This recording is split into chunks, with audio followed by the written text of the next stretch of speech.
Commissaire provincial ya police ya ville ya Kinshasa, Général Kasongo Kitenge Silvano,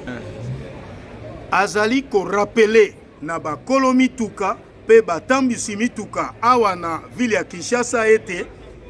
mibeko epekisi na mutuka etambola sans plaque d'immatriculation awa na Kinshasa.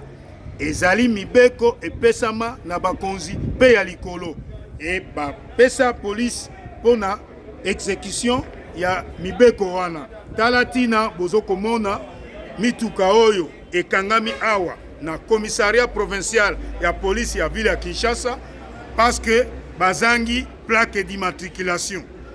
Pe lisusu mokonzi na biso ya police ya ville ya Kinshasa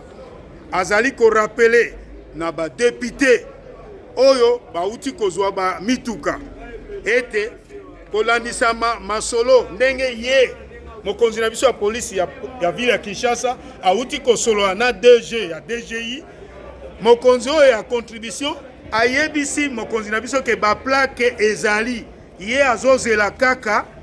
liste soki liste ekomi akotraite yango en urgence akotraite dossier ya ba député en urgence po te bazwa ba plaque mutu akosa bino te ba plaque ezali donc kotambola na mutuka na yo oyo ezangi plaque na ville ya Kinshasa police ekokanga yango pe bakoya nango na fourrière ndenge bozokomona mituka etondi awa na état-major ya commissariat ya police ya ville ya Kinshasa po te ezangi plaque d'immatriculation.